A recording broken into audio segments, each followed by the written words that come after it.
Hey guys, welcome back to my channel. Today's tutorial, I'm going to show you how I made this modern art inspired rice paper wave cake with wildflower decorations.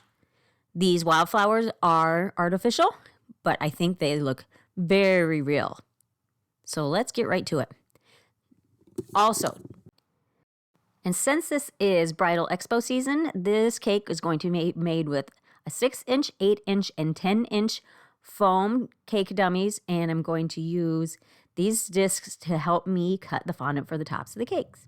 And I'm just using Wilton fondant. Now you just have to imagine that these cakes are real, edible cakes, and you decorate them just the same. It's just the foundation is not edible. This is more about the decorating of it. Now I just rolled out my fondant to about a quarter of an inch thickness. Used my plexiglass discs to cut them into circles for their corresponding foam dummies. And I'm just attaching that fondant with shortening. Now I turn it upside down to cut off the excess around the top. And then I cut all 3 panels the same way. I measure the circumference and the height of the cake. I add about a 1/2 inch to both. And I cut out a piece of fondant to wrap around each one of the tiers. Again, using shortening to get it to stick. I'm just using my hands. Sometimes it's just a little faster. Remember, these are not edible, so it's just fine. And then I just like to pick up the dummy and just roll it along the panel. It's really just that easy. And if for like what happened to me, somehow they actually got cut a little short, even though I tried to accommodate for the adding a little bit, apparently this time it didn't work. So I'm just using my fondant smoothers and a wad of fondant stuck on my hand to coax that fondant to reach the top and the bottom. There's usually a way to fix it.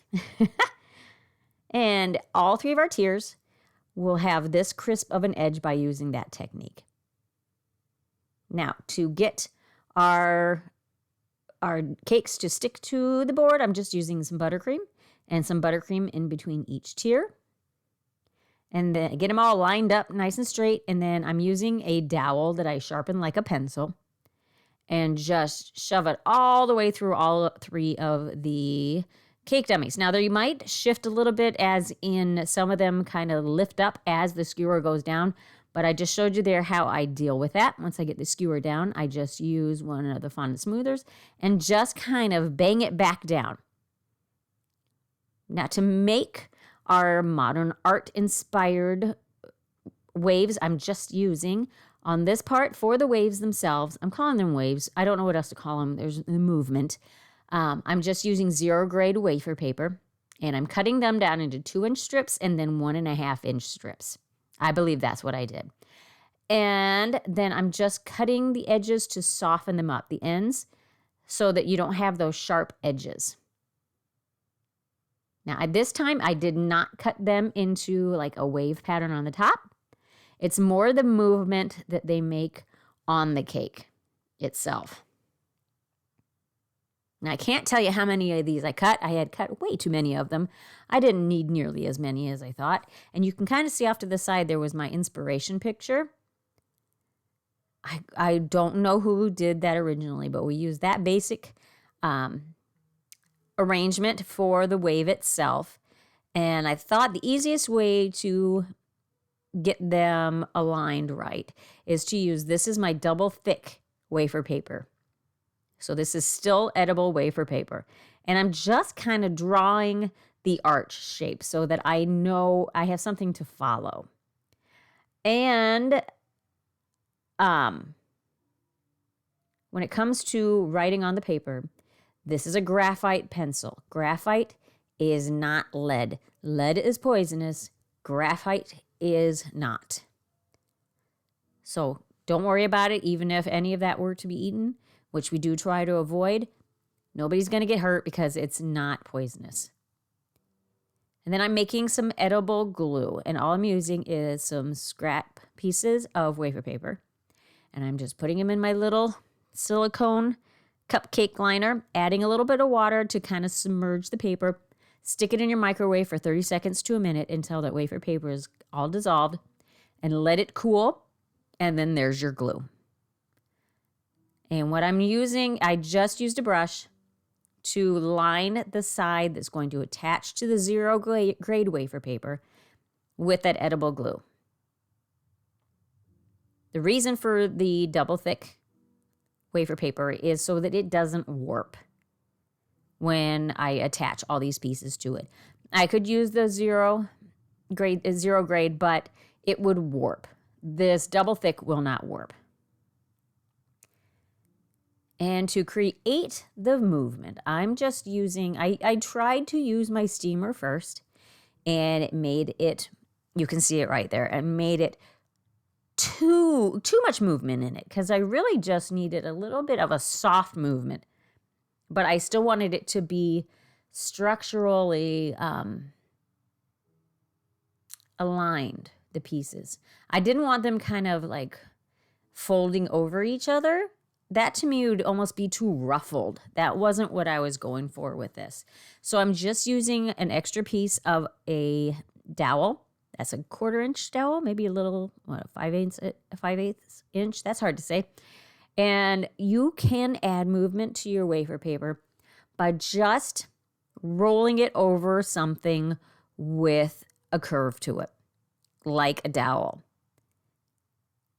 It does have that enough flexibility to do that. And that's how I got just those bends in it instead of the ruffled.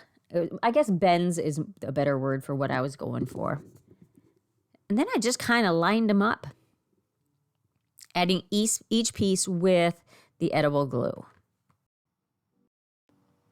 And at this point, you can see I'm kind of running out of length. So I just added extra pieces on the top and the bottom, or on both sides. I don't know which, at this point, if you want to consider one the top and one the bottom. It's just more of the 0 grade, and I just added some of that edible glue. I brushed it on there and just attached them to each other. And that worked just fine. You can tell that these, this is not warping like 0 grade would. Both of those can be found on Amazon. And neither one of them really costs a whole heck of a lot. And here I'm using a smaller skewer because I need some tighter curls, or tighter waves in different parts. And I set it aside to dry, and it only took about, I'm going to say an hour, half an hour to an hour, to dry to the point where I could remove the excess pieces. I'm just using my X-Acto knife and kind of just following the pattern and cutting away the excess. I didn't mind if there was some still backed on the back there. I'm going to use that to help attach it. And the way I attach it is I hold it up to the cake, and I am just kind of marking where this piece touches the cake, just on both sides. So I have an idea where I need to add my wafer paper to attach. You'll see in a second. It's hard to explain. But I need to know where it's going to touch on all 3 tiers. Now, it's going to sit away from the cake a little bit, but I knew I was going to go back in and fill in with the flowers. So right here, I'm using piping gel. And I'm just brushing some piping gel on those spots where our decoration is going to touch. Then I use an extra piece of wafer paper, wet it down with my water bottle, and stick it to the piping gel. This is a really good way to get your wafer paper decorations to stick without just using the piping gel, because sometimes that can be a little slippery. This is more of an immediate stick. And I really like this technique. There's a lot that can be done with this technique. I saw it on Instagram. And there are a lot of uses that you might see me using in the future with this whole technique here. So I added a little bit of piping gel to the piece, and I just stick it right to the wet wafer paper that's stuck to the cake. Use some toothpicks if you need to here and there to get it to stick until it dries. Like, because this piece had to kind of wrap around at a diagonal kind of curvature, and I did have toothpicks.